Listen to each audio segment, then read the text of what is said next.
And greetings. Happy Tuesday. Welcome to the Steve Deace Show, here live and on demand on BlazeTV, radio and podcast. Hope you all had a great Memorial Day weekend. We all did as well. I'm Steve Deace with Todd Erzin and Aaron McIntyre, brought to you by our good friends at First Cup Coffee Company. They have a flavor for every freedom-loving American. You can get 10% off right now if you use my promo code DEACE when you go to firstcup.com. Firstcup.com, use the code DEACE, and they'll ship it to you within days of being roasted.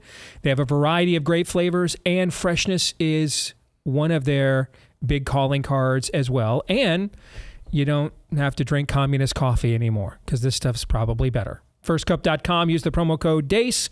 And if you subscribe, you'll get an additional 10% off when you subscribe as well at firstcup.com. Use the promo code DEACE. All right, next hour, we are going to combine Idolatry or Not and Pop Culture Tuesday into one roundtable conversation amongst the three of us, which I am confident is going to get heated. Is this why you did it? Yes. I mean, we took a nice long weekend, right? We had beautiful weather other than we're Florida now. Well, minus the humidity, where it just like rains at 3:00 indiscriminately, in the middle of the afternoon. Other than that, we had beautiful weather. We all had a chance to get a long weekend and reconnect with our families. You guys should be in a pretty good place, right? I had poop running down my leg this weekend, and it wasn't mine. Well, that's called being a dad. Yeah. Yeah. So you're in a good place too. Yeah, you're in a good place too. So I figured, you know what? Let's come back and let's roll. Let's throw some red meat out there. See that as let's provoke Todd. Let's see what happens. Aaron, are you ready just to provoke Todd for an hour? Actually, I think Todd and I are on the same side of this. Oh, okay. Well, we're ready to provoke you for you want to provoke me. You think I'm trapped in here with you. You're trapped in here with us, my friend. All right. Nice. You don't honestly think that you found the road to daylight on this issue, do you? I don't know what I found. I want to just have I don't know what I found, he says. You guys act like maybe you've come into contact with some of my tactics before. I'm just here to have a humble conversation. That's all.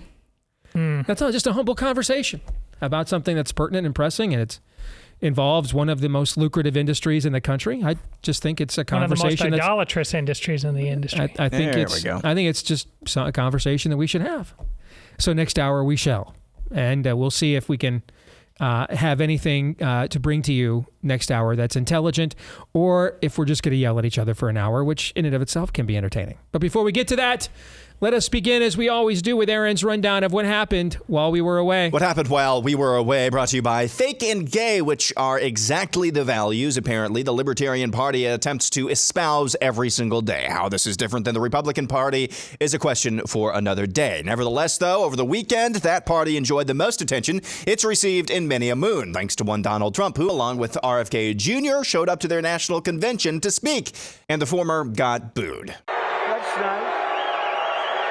That's nice. Only if you want to win. Only if you want to win. Maybe you don't want to win. Maybe you don't want to win. Thank you, D-Roy. Thank you. No, only do that if you want to win. If you want to lose, don't do that.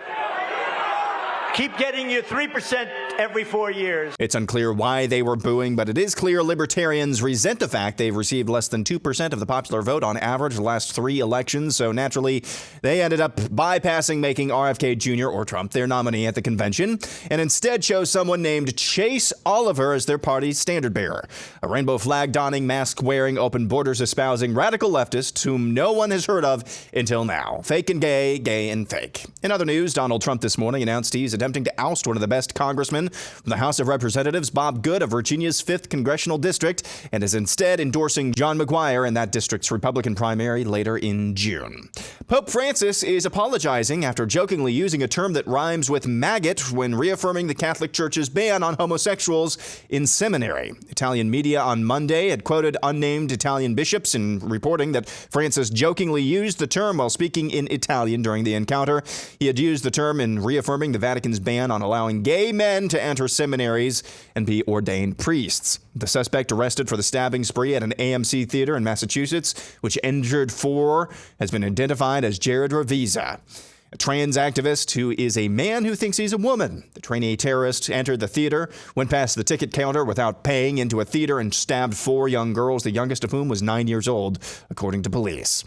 This seems to be some good news. For now, anyway, the World Health Organization and its chairman, Tedros, are waving the white flag on attempting to enact a worldwide so-called pandemic treaty. This is not a failure. Even when I fail, by the way, many times, I try to learn what happened and then move on. Failure doesn't stop us, it should not stop us. But this is not failure. You have really done a lot. You have progressed a lot. After more than 2 years of negotiations, member states have failed to come up with a final draft of the pandemic treaty, which it was hoped would be agreed upon at the 77th World Health Assembly, which started yesterday. A U.S. missionary couple and a Haitian man who worked with them were shot and killed by gang members in Haiti's capital, Port-au-Prince, after they were attacked after leaving a youth group activity held at a local church. The attack happened Thursday evening in the community of Lizan in northern Port-au-Prince, according to police. The slayings occurred as the capital crumbles under the relentless assault of violent gangs that control 80% of the capital, while authorities await the arrival of a police force from Kenya as part of a UN-backed deployment aimed at quelling gang violence in the troubled Caribbean country. Davy and Natalie Lloyd were married just back in 2022 and joined the mission field in Haiti shortly after. Check out this survey from Public Opinion Strategies as seen on NBC News. It shows the percentage of baby boomers versus Gen Z who think the following values are, quote, very important. 76% of baby boomers think patriotism is very important, while just 32% of Zoomers agree. 65% of boomers think religion and God are important, while 26% of Zoomers agree. 52% of boomers think having kids is important. 23% of Zoomers believe that. 66% of boomers think America is the best place to live, compared to just 33% of Zoomers. And finally, Chiefs kicker Harrison Butker spoke publicly for the first time after his Benedictine College commencement address and the ensuing rage that followed.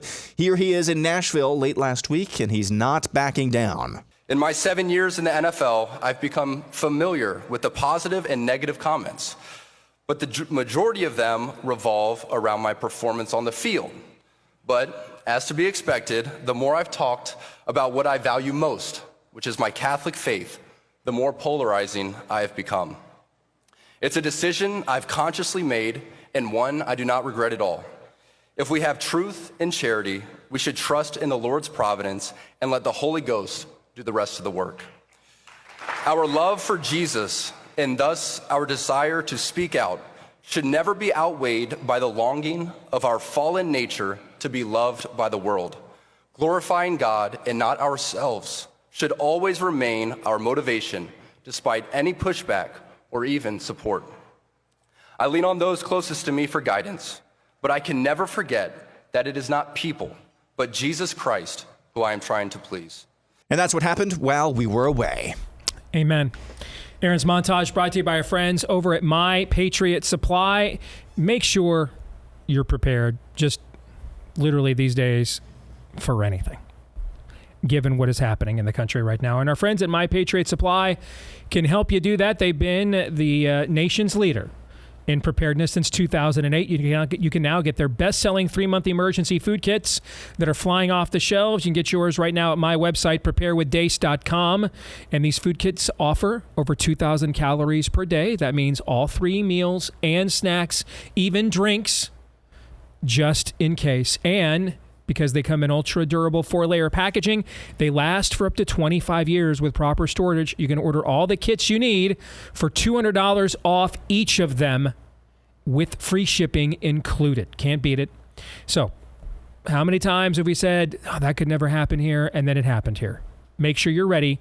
Don't live in fear. Take back control of your future with our friends at My Patriot Supply. Stock up now. $200 off each kit and free shipping when you go to preparewithdace.com. Again, head over to preparewithdace.com. A couple of things to mention in Aaron's montage that I think kind of tie together. And I think the Libertarian Convention from over the weekend, by the way, I don't know how many things I'm going to get right in this election. So when I do get one right, I'm going to mention it. I did predict about 6 to 7 weeks ago on the Deace Group Roundtable, my prediction was the Libertarian Party would not accept RFK Jr. as a nominee. It's allergic to relevance just in general. Okay. So I don't know, again, how many election 24 predictions I'm going to get right. So when I get one right, I'm going to make a note of it because I'm not sure that I'm going to get many more of these right. Fair? Yeah. So make a note of that one. But you see both the best and worst instincts politically of Trump there in those two clips. You see on the side of good, you see a willingness to go and reach out to these people. That was probably the most covered, viewed Libertarian Party convention, like maybe, I don't know, ever, probably, because the biggest celebrity in the world showed up. He didn't have to do that, okay? But he did. I love the way that, they're booing him and everything else. He's offering them a path to relevancy, and they want to jeer him. Okay, well, Stevie's not really much of a libertarian. Well, then and that's true, but then look at the freak show that they nominated in exchange, right? Yeah. Did you see?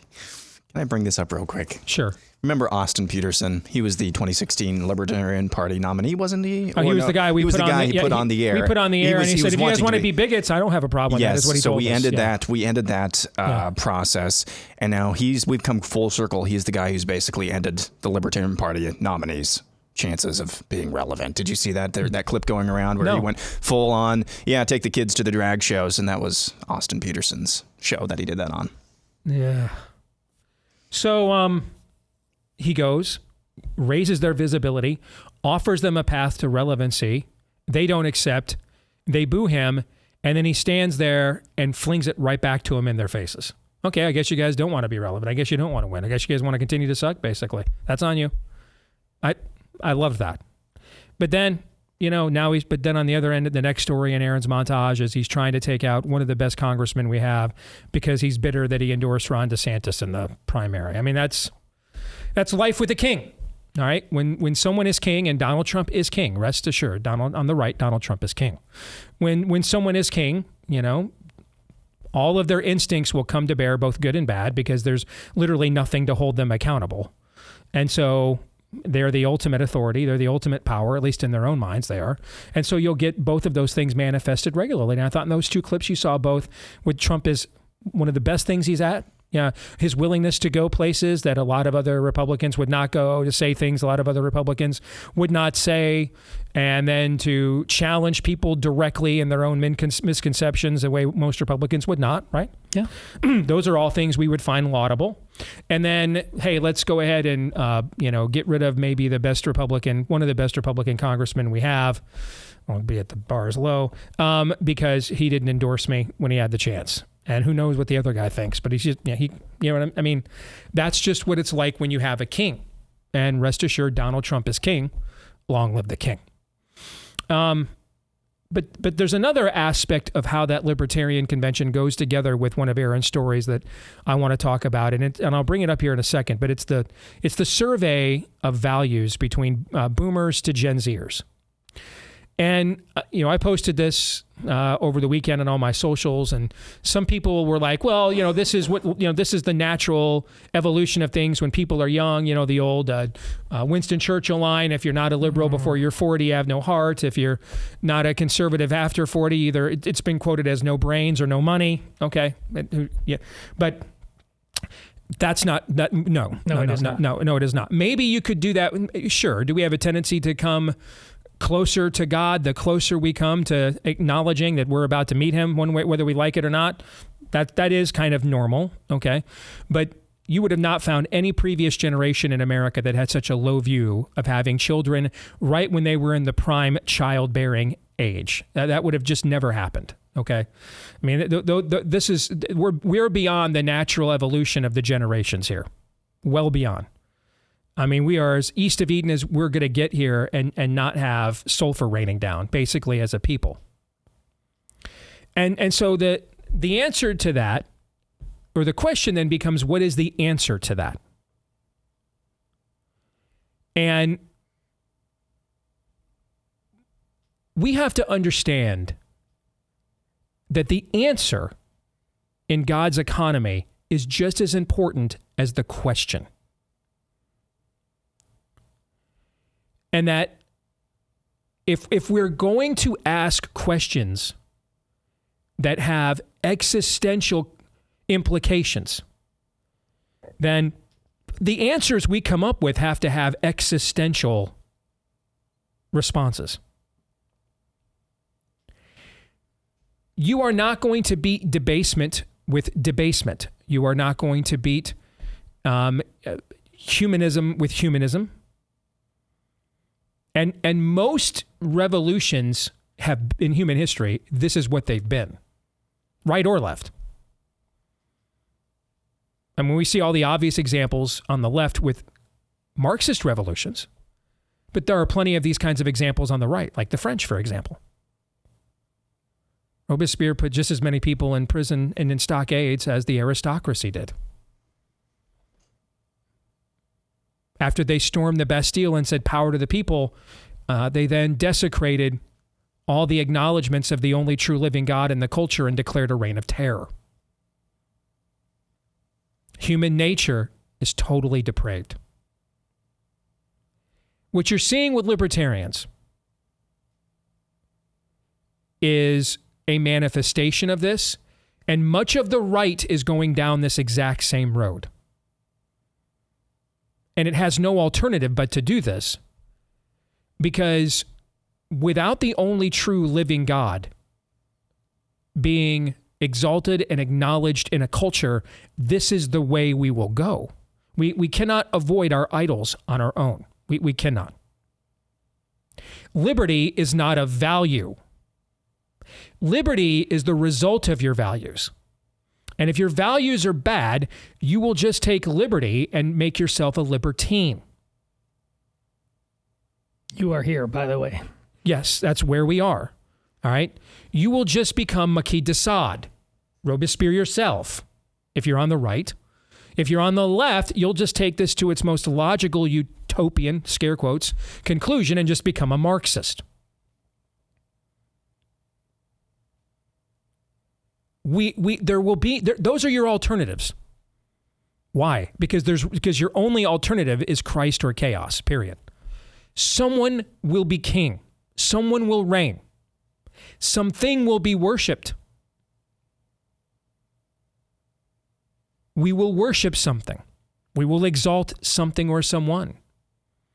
That is unavoidable. That is the human condition. Now, what made our revolution unique was the idea that, on one hand, collectively the culture believed we had no king but Jesus, and that actually applied to the government as well. That our rights come from God. We should govern ourselves by the laws of nature and nature's God. That the ruling class is just as accountable to those laws as the worker classes and the underclasses, and it works both ways. We're not that society anymore. We're not those people anymore. And so you're left with people in MAGA hats standing outside of a Manhattan courtroom this morning screaming, "Your mother should have swallowed," at Robert De Niro, as he stands up there and just makes a complete and total beta male ass clown out of himself. That's what you're left with. That is human nature, outside of the laws of nature and nature's God. Liberty is a result of your virtues. It does not make you virtuous. Libertarianism is not an aspirational ideology. Libertarianism is the result of a moral and religious people who are like, okay, since we all agree we're accountable to the same cosmic forces here, you stay out of my business and I'll stay out of yours. That happens when you're already a moral and religious people. It will not make you such.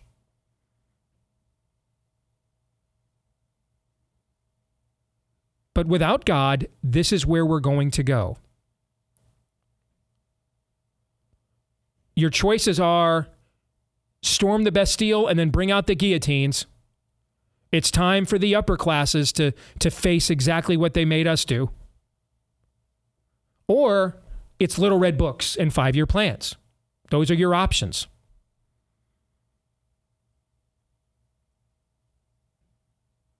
There are no other options. And there never will be. Because human nature is the same. Outside of an adherence and obedience to the laws of nature and nature's God. So the reason why the Libertarian Party is allergic to relevance is because it's divorced itself completely and totally from reason. I mean, if there is a God, then the sanest thing you could do is align yourself with that being as much as possible, right? Mm-hmm. And therefore, the essence of insanity would be what? A departure from the ultimate reality that there is a God. So you'll act and behave like that. But this is coming elsewhere throughout the right. It has already engulfed the left, and it is swallowing the right as we speak. Because we can't rise above our own worldviews. And especially, Aaron, let's call that chart up. When you see this is your cultural trend line, this is going to get worse. When I say we're living in a post-Christian America, what does that mean? How would I define that? I would just look at this graphic. This is what I mean. I'm going to tell you right now, these numbers are unrecoverable.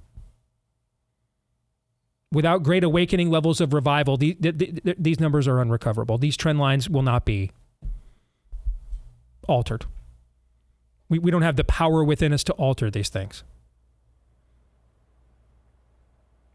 I mean, that's insurmountable in our own flesh right there. 76% of baby boomers viewed themselves as patriotic. 32% of Gen Zers do.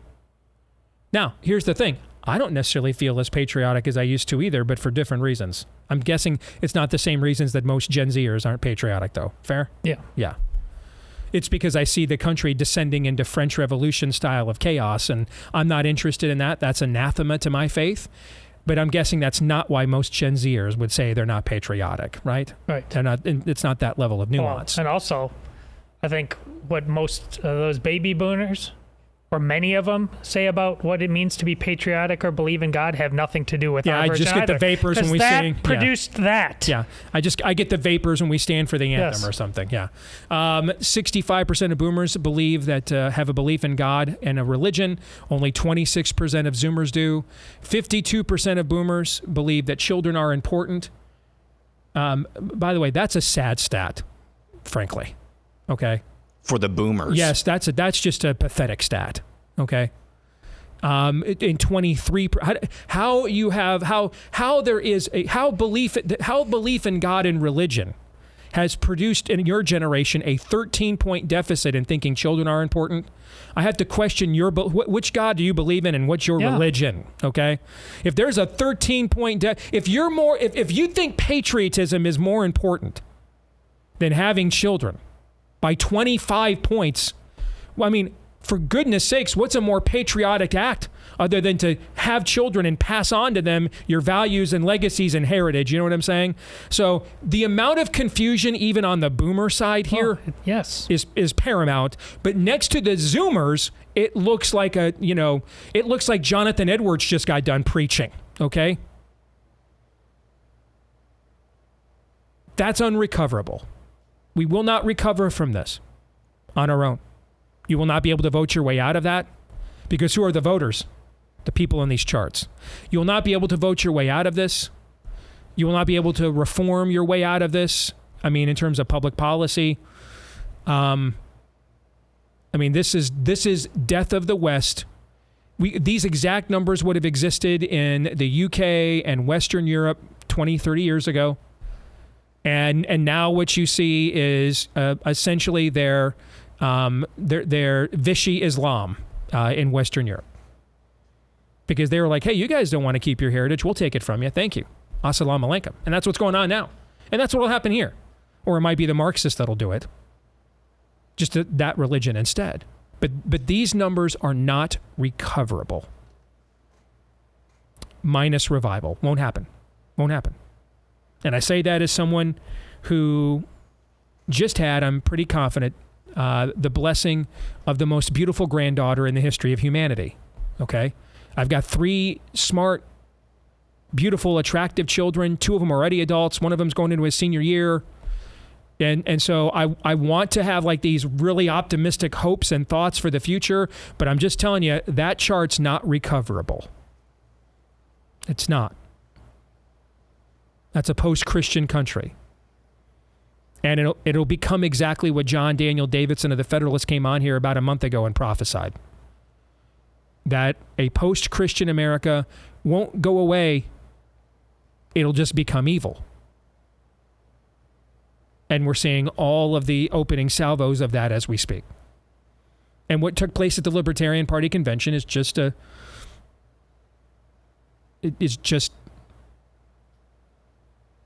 symptom of that.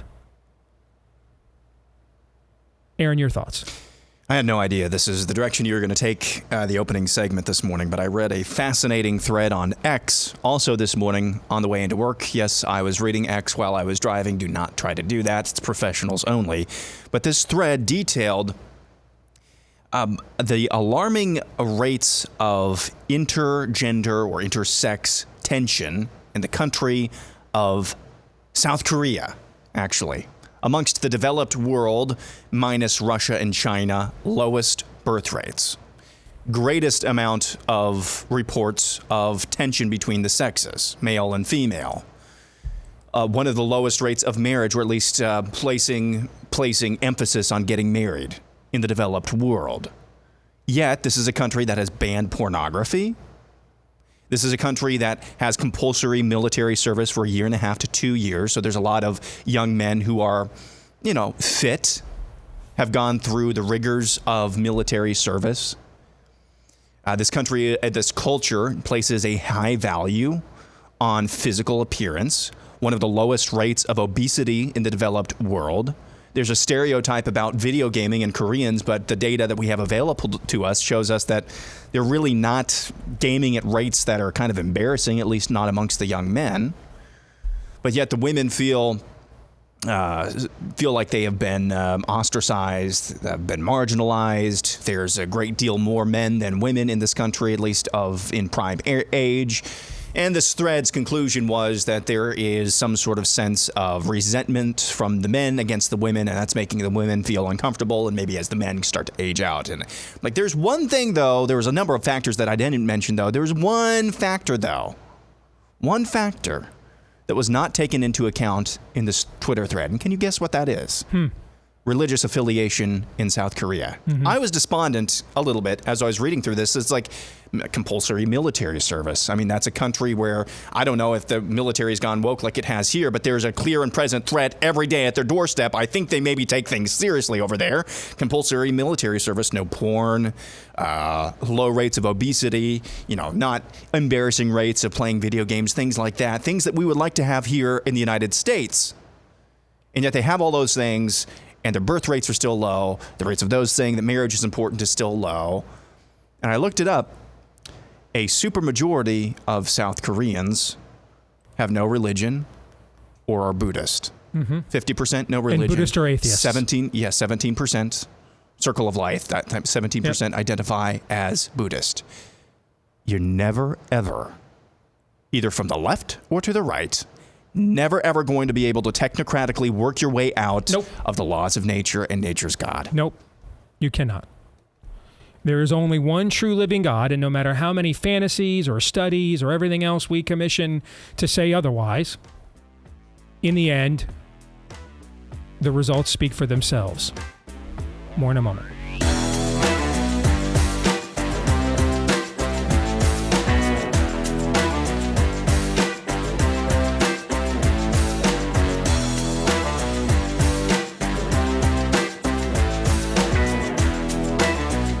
Back here on the Steve Deace Show, and I know many of us are starving for a parallel economy where we're not constantly tasked with giving money to people who hate us Unfortunately, much of that parallel economy has yet to emerge, but thankfully, one place where it has is with one product absolutely we have to have nowadays to thrive in modern society, our mobile phones.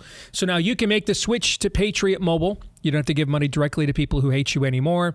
They're America's only American mobile phone provider. They have an outstanding U.S.-based customer service team. What does that mean? It means you'll be able to understand them when they talk.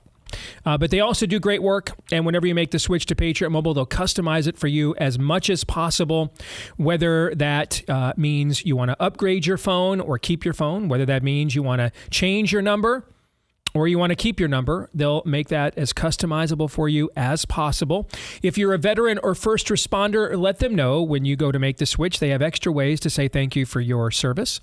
All of us, if you use my name, Steve, as your promo code, can get a free activation when you go today to patriotmobile.com/Steve. That's patriotmobile.com/Steve. Again, head over to patriotmobile.com/Steve and use the offer code Steve. Well, we had a lot of conversation last week involving how the church, we think, should now approach the education issue, given we are seeing school choice realized in many more states, many more available off-ramps for families to get out from underneath the grip of what I've been calling for years, Satan's youth ministry. So is it time now for, on one hand, for for churches to more directly encourage an exodus of their families, but on the other hand, does the church now need to play a role? Because in giving those families the tools and the equipping that they may need, because it is highly unlikely that we have enough Christian schools that can absolutely fill that gap. And so that has led to conversations about homeschooling, which our family has been engaged in. That's led to conversations about churches starting co-ops. So along those lines, we wanted to bring on someone who is well known in the homeschool community and knows a lot more about this stuff than we do. Let's welcome Heidi St. John to the show. Heidi, it is good to see you. How are you? Hey, Steve. Good to see you. I'm doing great. All right, good to have you with us. So I want to actually get your take on my premise first and foremost that kind of sparked a renewed focus on this issue for our show. And I mean, the feedback we've gotten on this over the last week has been pretty intense, and which is good. But now that we're seeing school choice realized in many states, the idea that, well, parents have no alternative, they can't afford it, blah, blah, blah, blah, blah. Many of those, I guess, were called, some people would say reasons, some people would say excuses for why the church has not more aggressively said, hey, stop subjecting your kids to demonic or Caesar indoctrination. That's kind of increasingly getting out the window now. That fig leaf's kind of getting ripped off, and it's probably time now for the church to be more resolved here on this issue. What are your thoughts on that? Well, I mean, I think you know my thoughts, Steve. You and I have talked about this before. It's past time for the church to get involved in this. It was about 20 years ago that my husband and I started petitioning churches and talking to pastors all across the United States. We planted over 200 homeschool cooperatives around the United States for the last 20 years. And you people go, that's amazing. But what they don't realize is we probably talked to over 1,000 churches to get just those 200. Most of the time we hear from pastors who say education is divisive. They don't want to talk about alternatives to the public school because maybe they have public school teachers who are in their congregations, tithing members of their congregations. And listen, this isn't a war against good teachers who are doing the very best they can in a system that absolutely hamstrings them from doing what is right. This is realizing that the public education system in this nation is absolutely the front lines of the culture war. 100% of the time, every day of the week and twice on Sunday, parents are sending their children on little yellow school buses with sack lunches and cute little outfits to the front lines of the culture war every single day, where our kids are told that there is no God and they descended from an ape and their parents are stupid and their gender is just imaginary and they could be a narwhal whale on Friday if they want to be. The schools are injuring our children, body, soul, mind, and spirit. And if this isn't something that the church has a responsibility to address, I don't know what is. And so it's past time for the churches to engage. Listen, I have a dream. Steve, you want to hear it? I got a dream. My dream is that Target will go out of business and that every empty Target in the United States is filled with a homeschool resource center like the one that my husband and I started here in Vancouver, Washington. It's high time. It's past time. I declare state of emergency policy when it comes to education in the United States. Amen to that. So let's talk about then the church's role in this. And if I had a dollar for every time I have heard from a pastor or heard from someone else in your position that's heard from a pastor, well, discussing that would be divisive. I'd be very wealthy by now, obviously. Right. That seems to be that's the epitaph of the American church here and the rise and fall of Western civilization, or decline and fall. But these I guess we'll call them megapolises, and I'm going to a church. We love this church we're going to, but we've completely outgrown it. Literally makeshift seating. It's probably a fire code hazard most Sundays, frankly. All right, so we're going through a building fund now. And I told our Pastor Jesse, you guys build this thing and go soft. I'm going to make you regret I ever attended your church. I promise you. Okay. and if I thought they were going to do that, we wouldn't have donated to their building fund. But just in case, sure. I wanted that set. Okay.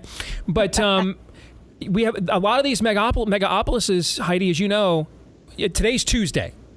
What's happening there at 1:00 this afternoon? They got 50 to 80,000 square feet. They're on an acre or two lot. Okay. Right. What's happening at 2:00 this afternoon there? 9:30 tomorrow morning. What's going on there? Yeah. 11 o'clock tomorrow in the morning on Thursday. What's all that space being used for? What's going on there? Right. There seems to be quite a lot that the church could be doing in this space in order to alleviate the pressures on parents. Yeah. Well, and they should be doing it. It isn't even just a matter of whether or not they can do it. They should do it, even if they don't have, 80,000 square feet just sitting around Monday through Friday. I mean, I'm to the point now where I think homeschool resource centers like the one that we started here at Firmly Planted Families should be the people that own these buildings, and we lease them out of churches on the weekend. There's kingdom work to be done, and God cares about children. And if God cares about it, we should care about it. And when pastors tell me this is divisive, I welcome it. I welcome the division, because now we're starting to see where these people are at. Are they rooted in the Word of God? Do they care about children the way that Jesus does? Or do they care about appeasing the mob? Right? We're screaming for Barabbas. Well, I would tell you Barabbas is the public school system right now. And so we have allowed for decades in this country, actually generations of children, to be educated in Rome. And then we're shocked and amazed when they come out as, wait for it, Romans. They come out as Romans. These are children. I have 7 children now and pretty quickly going to have 5 grandchildren. And so I have a fair amount of experience raising children. And I can tell you, and I know you know this too, our children come to us with their minds malleable, which is exactly why the left has taken over the education system in our nation. And so you can look at someone like Ketanji Brown Jackson, who knows what a woman is. She's just a coward and won't say it. But a lot of these young people that are coming out of our public grade schools, unfortunately, and certainly our public high schools, are genuinely confused, because they have been confused by activists who are disguised as teachers inside of this system. And I said at the outset of your show, and I'm going to keep saying it, we need to declare a state of emergency in education in this country and start to care again about what's happening to our children. Well, how do you care about what's happening to our children? The first thing you do is you look around and you say, okay, what can we do? Lord, what's in my hand? What can I do? And most of these churches have ample space for a homeschool cooperative, a private Christian school, places for parents to get together and again begin to engage with one another in community, which is what the body of Christ should be doing. We have a role to play.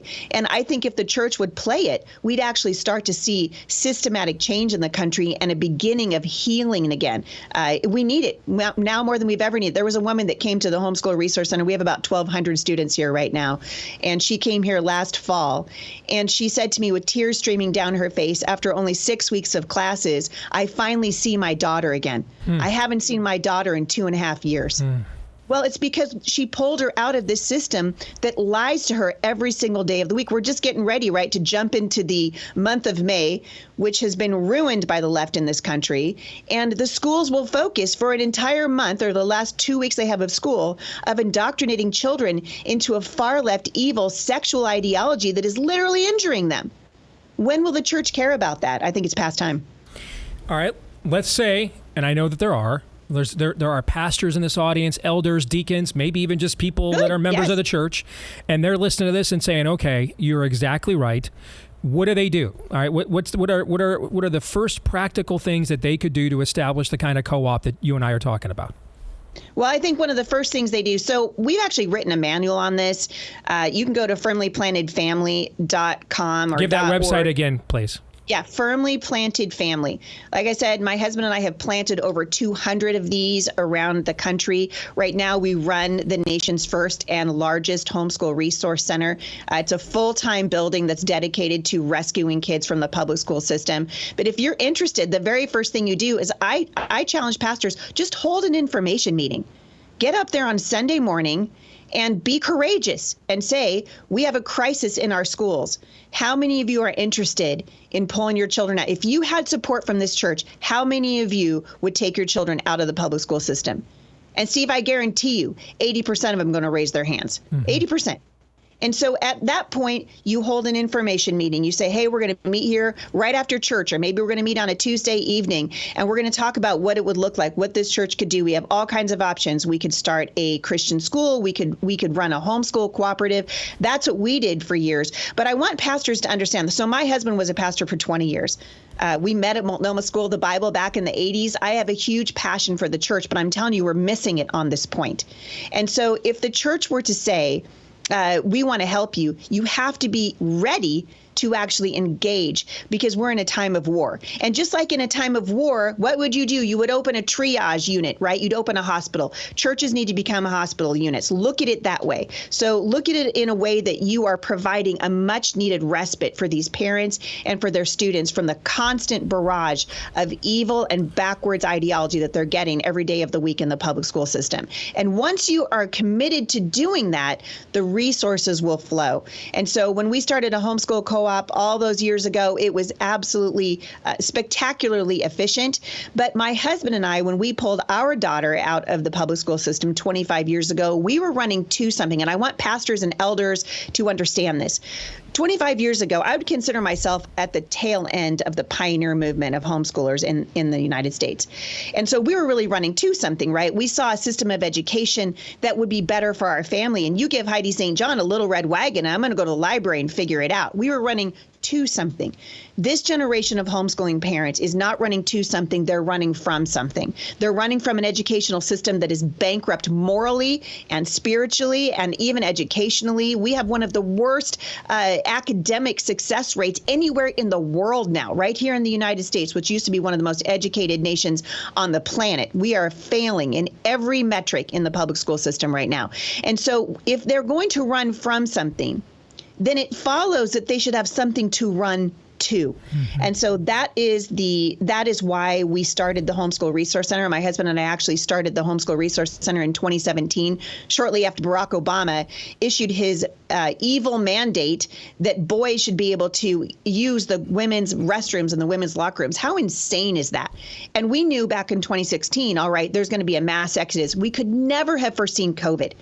But in COVID, we learned something really important. And I think this is also really important for your listeners, because people say to me all the time, well, I can't do it. I work. I don't have. You know what? We learned that for a scamdemic, for a virus with a 99.9% survival rate, we would take our children out of these schools. We would take them out. We would bring them home. We would move heaven and earth to protect our children. Well, I'm here to say right now, there is a virus with a spiritual mortality rate of 99.9%. Get your children out of these schools. Do it right now. Don't wait. The churches can help. Pastors can help. Have an information meeting in your church. That's the best place to start. Excellent stuff. All right, before we let you go, Heidi, give out those resources again, the website, and then also the organization that you and your husband run that could maybe help some people around the country as well to get started.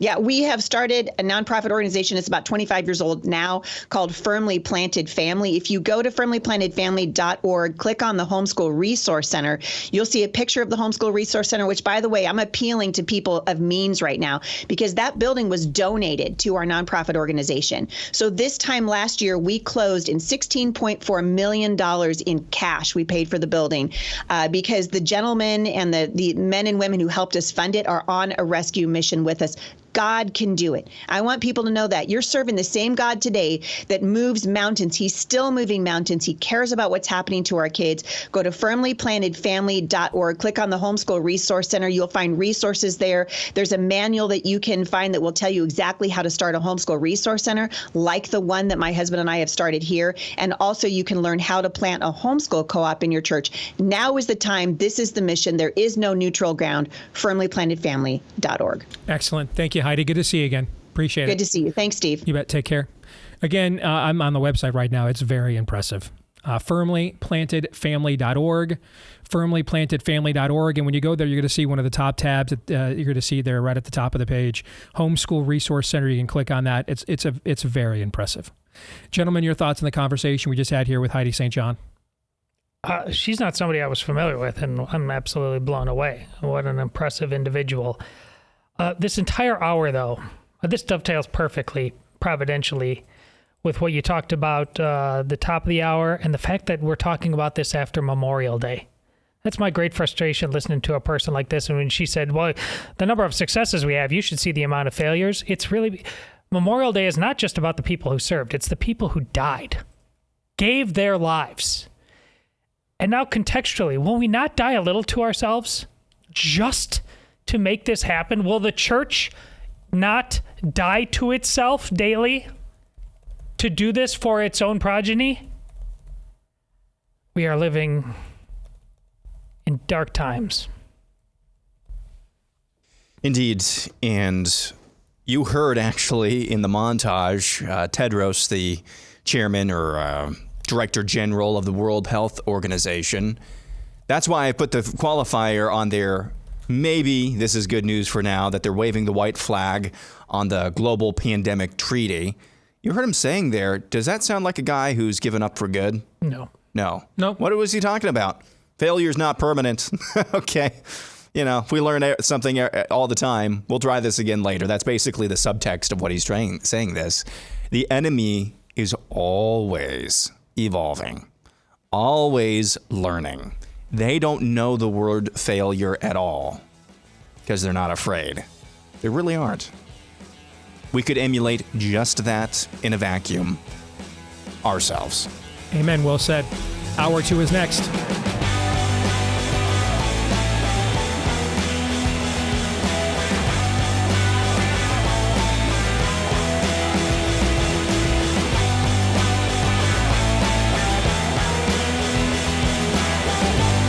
Back here with Hour 2, live and on demand on Blaze TV, radio, and podcast, alongside Todd Erzin and Aaron McIntyre. I'm Steve Deace. You can let us know what you think about what we think via the stevedeace.com inbox. Just email us, steve@stevedeace.com. That's DEACE. Like us on Facebook, Me, We, and Gab. You can follow me at Steve Deace Show on Twitter, Getter, Instagram, and TikTok. And if you like the show and you listen to the podcast version, please consider leaving us a 5-star review, and we appreciate all of you that have done that already. Our goal this year, could we get over 10,000 of those on iTunes? I haven't checked in a couple of months. Last I did, we were at about 9,500. So hopefully there's at least 500 more people that will like us before the end of this year. If not, maybe we should reconsider our life choices. You can also hit subscribe, or if you're on iTunes, follow. And if you do that, that guarantees that every time we do a new episode, it'll show up in your podcast feed every single time. And we thank all of you that have done that for us as well. If you are having trouble sleeping or staying asleep, or you are unfortunately living in real time what happens and how sleep can negatively impact your life, and you've tried other sleep supplements to no success, well, how important is sleep? Well, it's only the foundation of our mental and physical health. That's all. So that's why we are introducing you to our friends at Beam's Dream Powder. It's a science-backed, healthy hot cocoa for sleep. And Dream has been a game changer for so many. And it's got no added sugar, because I know what you're thinking. Oh, man, that's the last thing I need to do when I try to go to bed is, take in 10 to 15 grams of sugar in a cup of hot chocolate. Nope, no added sugar. Better sleep has never tasted better. Beam Dream is easy to add to your nighttime routine. Just mix Dream into hot water or milk, froth, and enjoy before bed. You can find out why national publications, some of the world's top athletes and business professionals are using Beam and raving about it right now. If you want to try Beam's best-selling Dream Powder, get up to 40% off for a limited time when you go to Shop Beam, B as in boy, EAM, shopbeam.com/Steve, and use Steve at the checkout. That's shopbeam.com/Steve, and use Steve at checkout for up to 40% off at shopbeam.com/Steve using the code Steve at checkout for up to 40% off.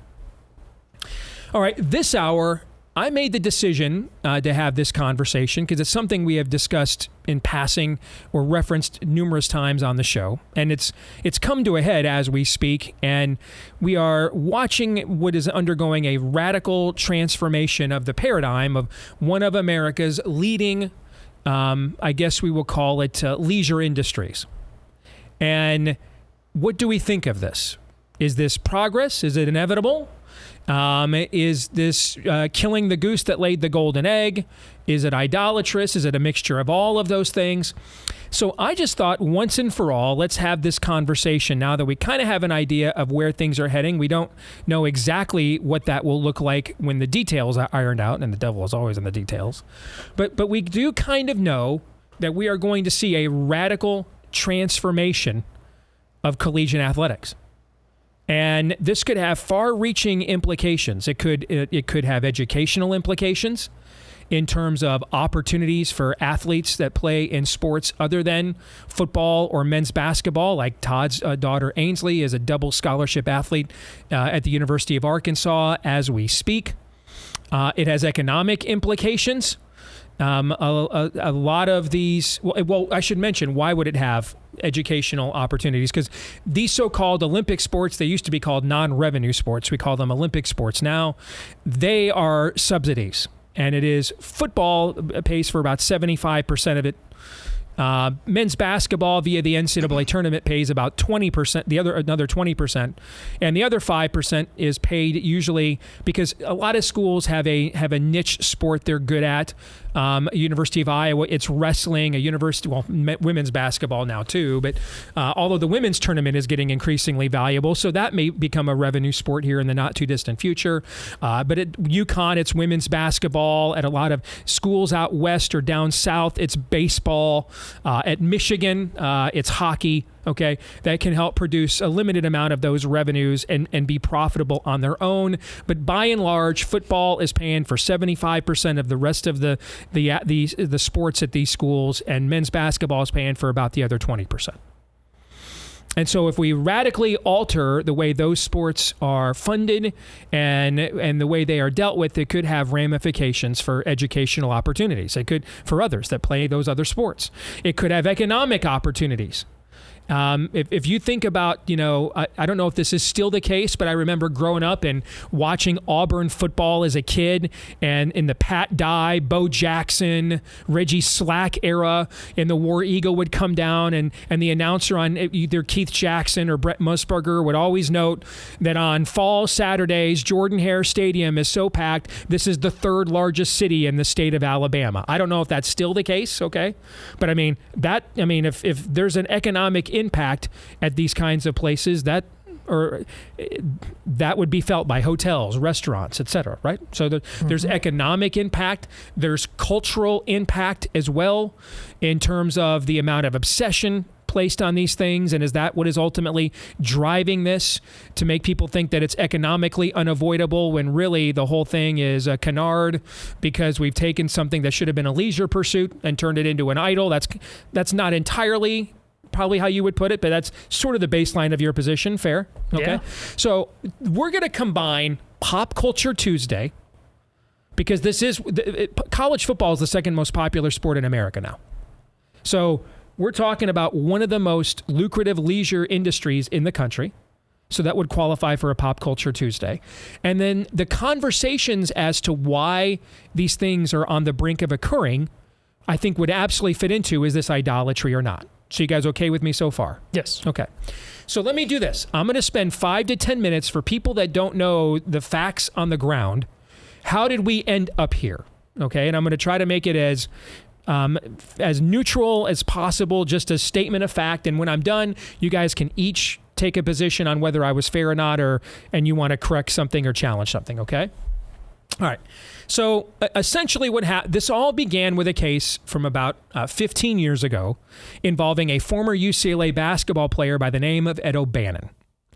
And Ed O'Bannon looked at the fact that these video games and stuff were being produced where athletes that looked like him and his teammates and were wearing their jersey numbers and had their exact same bios were being instituted into these college football and college basketball video games, and yet they were not being compensated for their image and likeness as adults. That's a violation of antitrust law and labor law. Ed O'Bannon took this to court, and the courts resoundingly sided in his favor.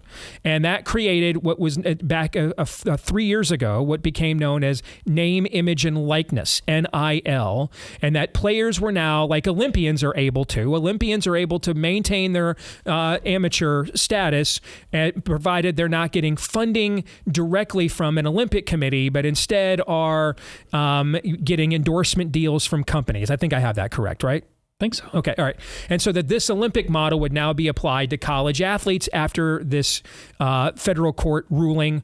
The NCAA tried to challenge this ruling all the way to the Supreme Court in another case where they thought they could limit what an NIL deal was worth or limit what the cost of attendance is. Some schools wanted to pay money to players on top of giving them a scholarship. Other schools were like, we couldn't afford that. Some schools wanted to give out computers and cars. Other schools said we couldn't afford that. And so the NCAA tried to make it that you could not, the governing body of college football and sports tried to make it that you couldn't cover the cost of attendance beyond just an actual scholarship. They lost that case at the Supreme Court a few years ago, 9-0. Judge Kavanaugh wrote the majority opinion, which was unanimous. And so that opened the floodgates for what's known as NIL. Predictably, what happened in about 5 minutes after players were given the right to now market themselves, and some of what you've seen is actual NIL, like Caleb Williams doing the Dr. Pepper commercials, or Caitlin Clark doing State Farm, some of that stuff. Okay, that's what NIL was supposed to be. But what it became in about 5 minutes is going all the way back to the late 19th century and the dawn of college athletics. There's always been under the table ringers. There's always been some form of $50 handshake here, $500 handshake there, depending on the era and inflation. And now what happens is now these things become inducements to get recruits. And it's not even that you have a legitimate marketing deal. It's literally just straight up pay for play. The NCAA tried to say that you can't do that. That goes against our rules. They're now in court. The attorneys generals of Tennessee, Virginia, and I think a couple of other states, I think Florida might be one of them, actually, I could be wrong, filed a lawsuit saying that goes against our own state laws, because we have all these states now, California on the left, Florida on the right, saying that players can be compensated, okay? And so a federal judge told the NCAA in his initial finding of fact, you're going to lose this case. You cannot stop college athletes from being compensated according to these state laws and labor laws. You're in violation of antitrust laws. You're going to lose. So with that in mind, a case that was filed from a swimmer several years ago, whose last name was House, was making its way through the federal courts. And this swimmer said, hey, there should be back damages to all these previous athletes that were denied an opportunity to profit off of their name, image, and likeness. All right. And there's a statute of limitations on this kind of fraud, and it's 5 years. Okay, according to the feds.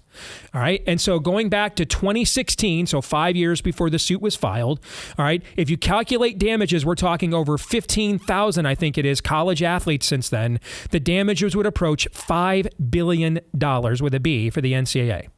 The NCAA, knowing it was going to lose that case too, chose to go ahead and settle that case last week for half of that amount. And then part of that settlement is the plaintiff's attorneys agreed to the settlement for half that amount, provided the NCAA put a permanent structure in place to now let the schools pay the athletes, particularly in football and men's basketball. And that was done. Now, exactly how that will be carried out has yet to be considered. They are I think the NCAA is hoping that because they've agreed finally that the athletes should be compensated, that they will finally get Congress to give them an antitrust exemption. Because what you have right now is you've got all these different states with these different laws on whether athletes can be compensated and how much, and then how. Think of it this way: imagine if you had an NFL team in a well, it used to be a red state, like Arizona, and then an NFL team in a blue state like Washington, and they're in the same division even, and one state says you can do this and the other state says you can do that. That would be chaos. And so all of these sports leagues have an antitrust exemption that allows them to conduct a business uniformly, provided there's collective bargaining agreement, regardless of the laws of that state from the feds. And the NCAA is seeking out the exact same thing to continue its existence. All right. So, and at some point between now and the 25-26 school year, the players are going to be directly compensated by the universities. The formula that was worked out is that the athletes would be entitled to 22% of all the revenues. Now, what does all the revenues mean? Every donor, every donation to the school? Does it mean every dollar just collected in terms of concessions and television revenue? That has not been determined, okay? And then what also, now just to put that into context, most athletes in pro sports get about 50%, but they're not being asked to subsidize the rest of the programs. The football and basketball players are. On top of that, there is a law that is now 51 years old called Title IX that says we have to give the same opportunities to women that we give to men. Now, so far, Title IX those opportunities have not been defined as remuneration. So, for example, a school doesn't have to have the same caliber of locker room for the women's lacrosse team that it does for the football team. It doesn't have to do that. It just has the same amount of scholarships and opportunities. The lacrosse coach doesn't have to get paid what the basketball coach does. All right. But will that now apply to paying athletes? All right. Because if you've got to pay the women's rowing team, they're already a subsidy. They'll just cut those programs without an antitrust exemption. And so all of this is now in flux in terms of how this is going to be worked out. But what is clear is that we are on the doorstep, even though we don't know yet what form or methodology it will take.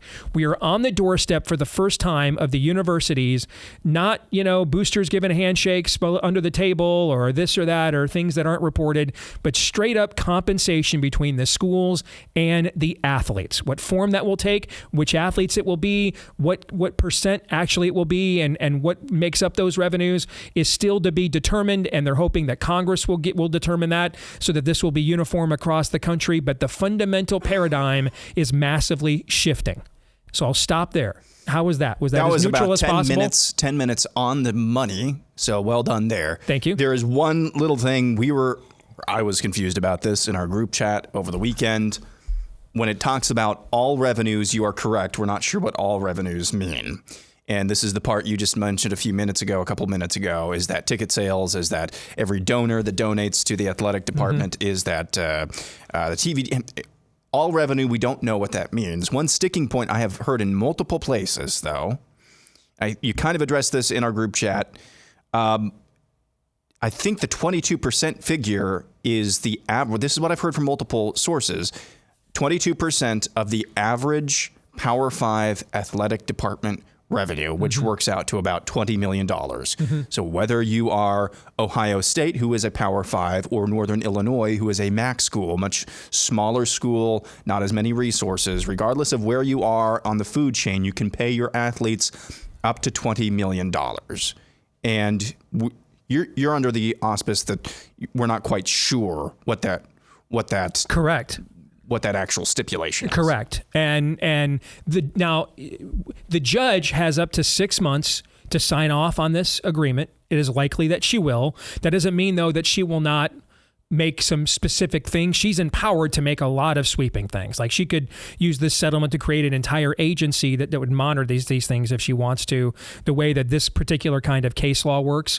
So sometime between now and the election, the judge will render her verdict on whether this settlement is agreeable to her. But since it meets all of the requirements of a settlement that she asked for, she's going to agree to it, likely. It's just the matter of how many of the details that she alters. And then what will happen is that you're going to see the NCAA march to Congress and say, you have to give us an antitrust exemption. Otherwise, this isn't sustainable because we're going to have all these different state laws and all these different interpretations of what these things mean. Okay? So, yeah. So I did some math. Okay. Todd, first of all, are you okay with the statement, the finding of facts I made so far? Yeah. Okay. So I did some math over the weekend to see how this would work. And I just chose my team, Michigan, because it's the team I'm the most familiar with. All right. And they have one of the top 5 most lucrative athletic departments in the country. All right. So I went and did some math with Michigan. So Michigan has the reports are always in arrears. All right. So this is as of the 22-23 school year. Okay. According to USA Today's database, Michigan has the 4th largest budget and reported a $17 million surplus in its last fiscal year. Okay. So the money does not appear to even be there at a school like Michigan to give the athletes 22% of the revenues, or $20 million roughly, as Aaron said. Okay. Which would be $46 million. Would be 22% if they do it by a percentage like that. That's 2.5 times Michigan's current reported surplus. However, each Big Ten team, that's the conference Michigan is in, is slated to make another $50 million a year in TV revenue starting the next fiscal year, and another $16 million per year from the new expanded college football playoff as well. Those funds, however, could also be part, because we don't know what total revenue means, that would also be part of what the athletes would share. Okay. But even if they are part of it and it's 22% and it's not capped at a number but a percentage, all right, Michigan's surplus would go from $17 million to $83 million before a single cut is performed. 22% of that would be $59 million paid to the athletes, and thus Michigan's surplus would still increase 41%. From $17 million to $24 million, even with this exorbitant expense. And I'm estimating at the absolute highest levels on purpose to get the most. I do this, you guys know this. Everything I do, I estimate the worst case scenario and everything just to see how bad things could get. All right. So these numbers surprised me because I thought for sure everyone was going to have to cut something. I don't think that now, doing this math. If you're in the Big Ten and the SEC, like Todd's daughter at Arkansas would be, because they're making an amount of money from TV in the college football playoff that absolutely dwarfs everybody else in college athletics. So if you have any form of a competently run athletic department in those 2 leagues, which would be 32 of the teams playing college sports, 18 in the Big Ten, 14 in the SEC, then, or 16 now in the SEC, they're adding Texas and Oklahoma, so 34 teams. If you have a competently run athletic department, you could easily absorb these costs and not have to make a single cut. Not a single associate athletic director, not a single coach salary in an Olympic sport. You wouldn't have to make a single cut. I am not nearly as confident, if you're not in those 2 leagues, that you could afford this at this current level without any cuts. Okay. And that's where, again, the idea of needing exemptions from Title IX, needing exemptions from antitrust law come into play. And all of that's going to be worked out here within the next year, 2 years at the max. So any thoughts on that before we move on to the next part of the conversation? I want to make sure we're all in the same in terms of the statement of facts here. We're good so far? I think just on more or less on a statement of facts, yeah. Okay. So then, is this a good thing? Is it pointless to debate whether it's good because it was inevitable, or maybe it's not inevitable? Is this we just had the best attendance and the best television ratings in the history of college football last year? Is this shooting the goose that laid the golden egg? Is this, we're on the dawn of a golden age and a brave new frontier? Let's discuss this. And to kind of be the fulcrum of this, one of my favorite college sports podcasters is Andy Staples at The Athletic. Well, he used to be at The Athletic. He's on 3 now. And Andy's a big right winger. And so he's not approaching this from the angle of, these are victims. This is just all straight up hardcore capitalism to him. He did like an hour-long breakdown of this on his podcast last week. Some of you may have seen, if you follow me on Twitter, that I actually responded to Andy and some of his podcasts, and he responded back to me as well. So we went back and forth over the weekend on this with a couple of thoughts. But I asked both Todd and Aaron to listen to this podcast and then jot down their top observations / objections to what Andy advocates, because he's a strong advocate of this happening, but he's a strong advocate of this happening, and he's coming from the right. Okay? So with that said, who wants to begin? So I'll go first, and I want to start with a meta observation based on the totality of the conversation and particularly how it ended in the final few minutes. Okay? And I'm talking about not this conversation, but a separate one that they tried to make separate, but it really isn't a separate conversation. So overall, would you both agree with me? And you basically said he's a big proponent of this happening. I love Andy Staples as well. I usually start listening mid-June, July, and I listen through December, basically.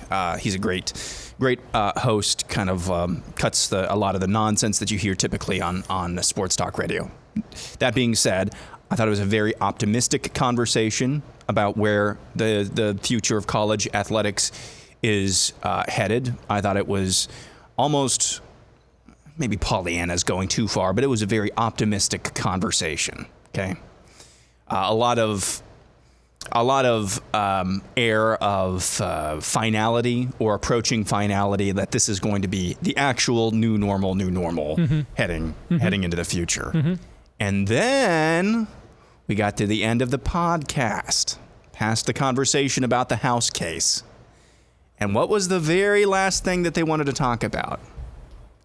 Jaden Rashada, the former Florida quarterback recruit, who is suing, I believe, a donor at the University of Florida, as well as his former head coach, Billy Napier, because this donor flunked out on, it was just an ungodly, stupid NIL inducement to come play quarterback at the University of Florida. Do I have that story pretty much straight? Correct.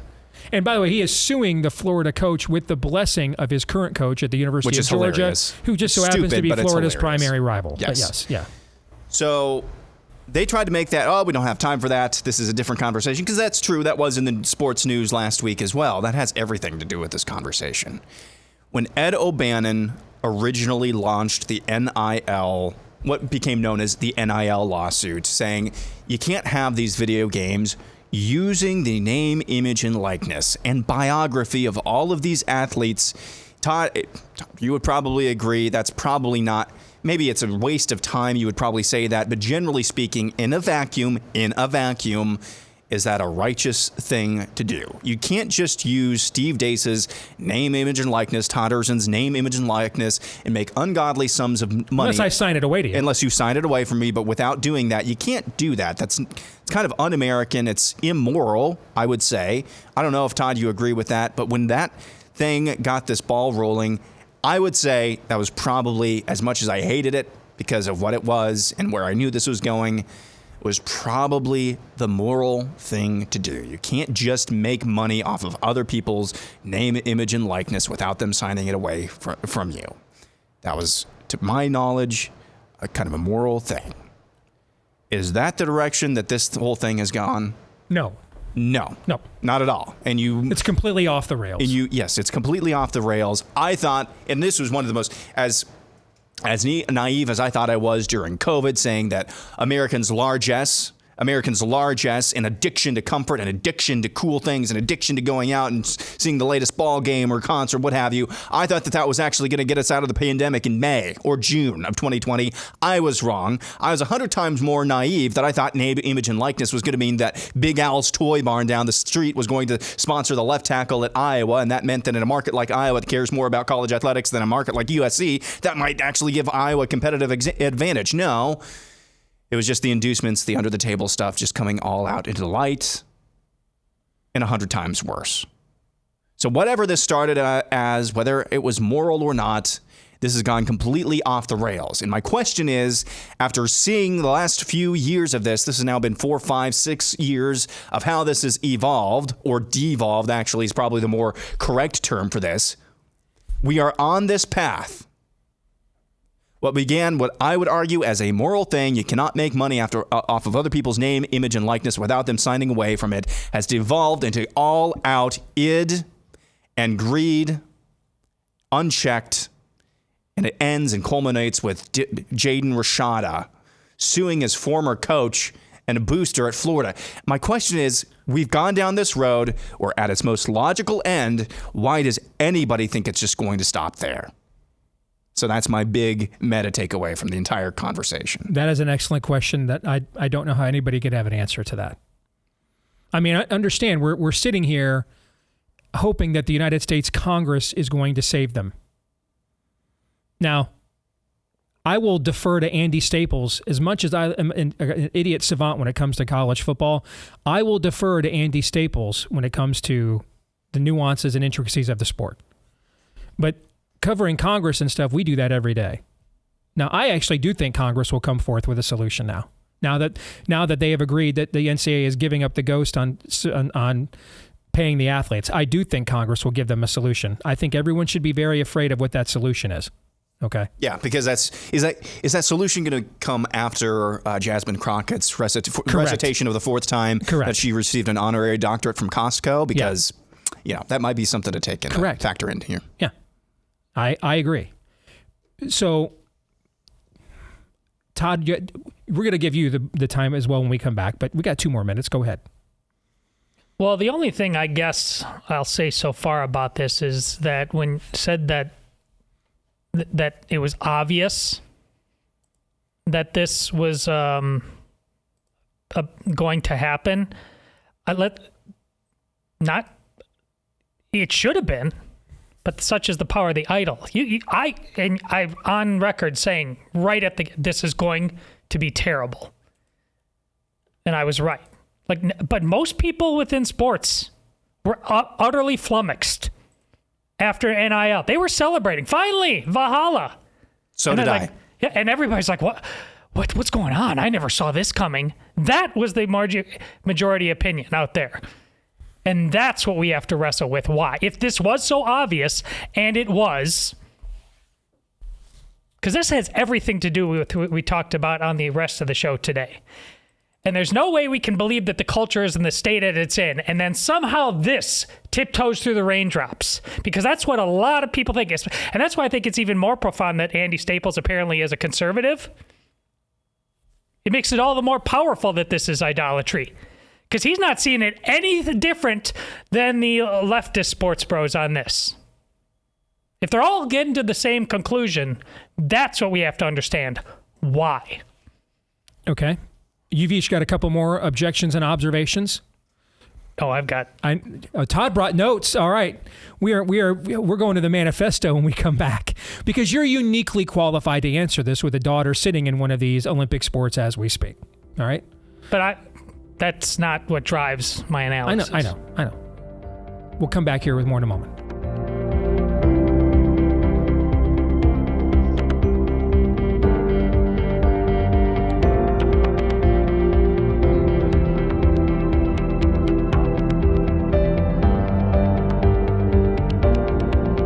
Hey, if you see us wear some of the great swag here on the show and you'd like to own some, everything from the new coffee cup here with our new show logo, the candle light shining in the darkness, the pro-life hero Ruth Bader Ginsburg ones we came out with last year, T-shirts, hoodies, jackets, all of that is there for not just our show, but the entire lineup we have at the Blaze. If you go to shopblazemedia.com, that's shopblazemedia.com, and when you go to checkout, use the code Steve10 to get 10% off. Shopblazemedia.com, use the code Steve10 to get 10% off at shopblazemedia.com. All right, Todd, the one that has brought the receipts, brother.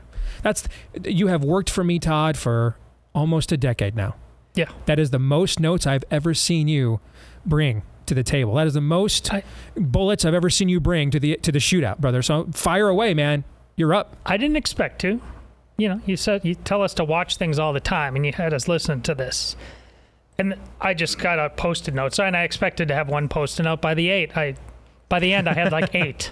Because, listen, at the very end, before he gets to what Aaron's point, your point is profound about that football player and the culmination of all of this. But Andy Staples, who I knew his name. I don't listen to him. But at the end, he points out a friend of his or something who gave like mild pushback about all this. And Andy gives up the ghost at the end. And he says, come on, let's quote, just drop the charade. This is really popular. It is what it is. That's idolatry. And it informs most of his commentary and everything else he said. We're going to do this because I like it and we like it. That's it.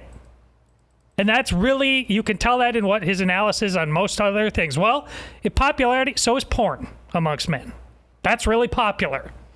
So do with that what you will.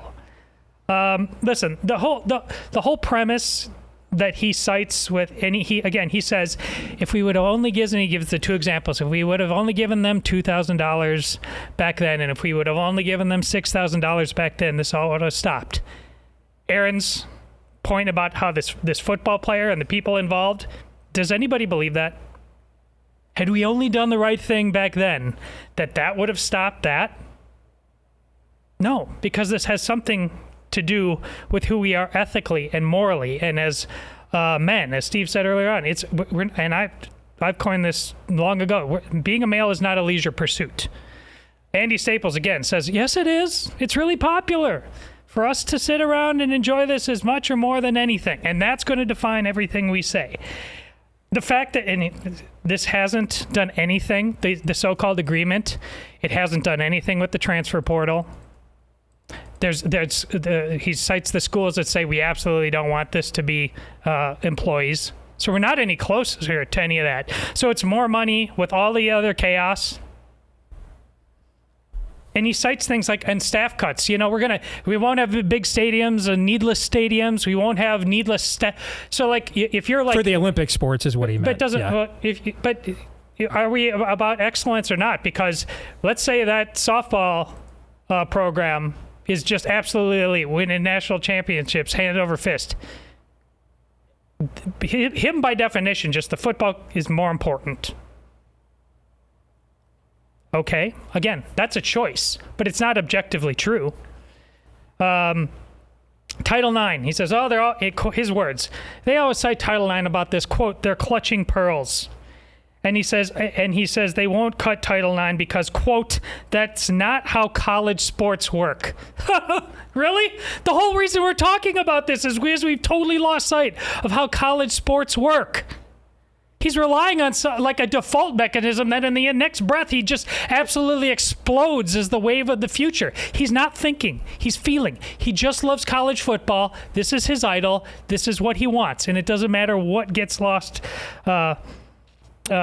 to make that happen for him. Endowments with the Olympic sports. He says, hey, money, quote, money can always be found. They found it, and they did in Stanford, where there's all kinds of money to keep something like that. So he says, this is a good point. You'll always find the money. And then in the next breath, he's talking about the collectives. And he says, yeah, donor fatigue was real with the football stuff, and they just can't find the money anymore. For a guy that's supposedly conservative and smart, this was insane. And it was an hour long. And I'm just telling you, there's just no self-awareness, which speaks more, once again, this is idolatry, and they don't care. And the fact that we might be able to preserve all the sports at all the power schools, but hey, the rest of y'all's Olympic sports, women's sports, even football at non-Power 5 schools, whatevs. Not our problem, because this is popular. This is a cell phone, an incredible cell phone. And again, if it's coming from a so-called the conservative guy of sorts, we're absolutely screwed. And it just proves my point that I've been saying over and over and over again. This is unethical to the core. And there's no reason, let's apply every other standard we have about life and how bad and rotten this culture is to football. Aaron, you have anything you want to add to what Todd just laid out? Not that specifically, no. Okay. By the way, for a second opinion, I listened to another guy that is a pretty known right-winger in college football media, Joe Klatt. And I listened to him, and he had many of the same kinds of things to say that Andy did. And so I was curious to hear what people that are known right-wingers in the sports media were saying about this, because I knew they weren't. Neither one of these guys made the arguments you're hearing from the, ESPNs of the world. These are victims of the racialist, system, and none of them are. This is just they're making capitalistic arguments. Okay, here is why I am fascinated and flummoxed by this topic. I mean, I love college football. I wore this jersey today on purpose, knowing that we were going to talk about this. Okay. I mean, one of the great memories I'm ever going to have in my entire life as a husband and a father was getting to share that experience with my wife and my son at the Rose Bowl last year. I don't know how many more sporting events. To me, baseball is actually more appealing to go to now because it's just a relaxing day and there's no real immediate threat of expectations within there's 162 games. That was such a perfect day, such a perfect location, such perfect weather. I mean, we had great seats. People were kind. It was such a great game. It's kind of hard to top that Rose Bowl experience, man, on my end. I could definitely see myself getting to a place where I don't love this as much as I do anymore. It's already happened to me with Marvel. You'd have told 2018, 2017, Steve, that I'd just be completely emotionally divested from the MCU. Would have never guessed that was happening. I still haven't seen like several of the Marvel series on Disney Plus. I would have never told you that a few years ago. I'm that way with Star Wars. Okay. Now my son is trying to convince me to watch Andor like you did, Aaron. So maybe since he has if anybody has less tolerance for the woke stuff than me, Noah does. All right. So if he's telling me to watch it, I might give it and watch that. But there's several Star Wars things I've not yet watched, and these are things that go back to the early era of my childhood that I have a much longer emotional attachment with than college football that I didn't discover till I was like 11 years old. Okay. So these things, I can get worn out by things and just get emotionally divested when they're no longer what I thought they once were. So this, I really don't believe this is an emotional argument for me. But I'm opening this up to the rest of the show just in case you guys want to call me out on that. I am philosophically flummoxed by all of this because I honestly don't know what else could have been done. I've thought this through a million ways. You guys know I try to go through a million different scenarios. And I'm not sure how they could have gotten out of this. I'm trying to think of, what's the Franz Ferdinand moment? Or when we wouldn't lift the oil embargo on Japan and cornered them into, a lot of people would say we cornered them into Pearl Harbor at that point. What's the moment we can all look back on? I mean, the Ed O'Bannon thing is sort of the impetus for this, but they were already getting massive more money from television than they did in the 70s and 80s and 90s when we were growing up. And there were already arguments saying, hey, these guys are way underpaid labor. I don't know how this could have been avoided. So I'm just going to throw that out there. On some level, I agree that the excesses are ridiculous, but fundamentally, I cannot foresee how we would have avoided getting to this place one way or the other, just with only debating the excesses of it. What am I missing? That's what I don't understand. Well, this fundamentally, unless I'm misunderstanding,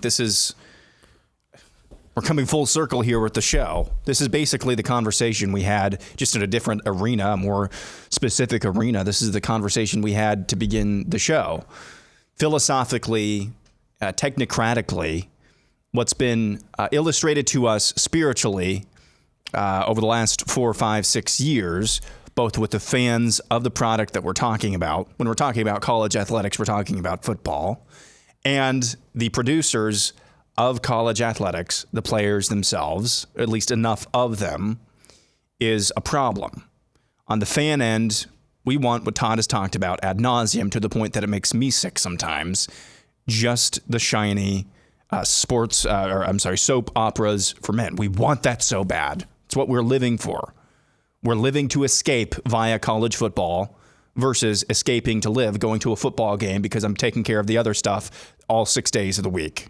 You see my point there? Mm-hmm. So that's on the fan end. Mm-hmm. On the player end, I keep bringing this up, but I've heard him talking about it. Mike Loxley at Maryland. Maryland, not exactly a powerhouse, better than they were, not exactly a powerhouse. Crab cakes in football, that's what Maryland does. Yes, talking about how his backup running back, I think it was, wanted like third string running back, wanted like $100,000 to play. That's a problem. Yeah. So you've got this unchecked desire for an escape from the millions of college football fans out there who don't know how to prioritize things in their life, I think, and you've got an unchecked amount of id and greed from too many college football players. Maybe once, again, I'm waiting for the market to sort it out. Maybe once they realize that, hey, I'm not actually worth $100,000, but are they being disincentivized from demanding that right now? Not yet. So those are the two problems. And I go back to what I said at the beginning of the first segment. There is no philosophical, no technocratic, either from the left or from the right, whether it's from the Andy Staples of the world on the right and the Joel Klatz of the world on the right, to the ESPN, MSC ESPNs on the left, whether you're coming from the haves versus the have-nots or the capitalistic solutions. There's no technocratic workaround for the human condition. And it's being manifested in this conversation. And this whole thing is going to implode upon itself one way or another. They're not going to stop at 22% of the Power 5 average athletic budget. They're not going to stop there. It's going to implode. And I'm sorry if I'm talking about, if I sound like Todd talking about this. I just have a hard time, and I would like to be pleasantly surprised going down the road that we've gone down the last 5 or 6 years, that some sort of technocratic solution, which is what we're talking about here, even though I agree generally with your point that we were going to have to find a workaround for this sometime.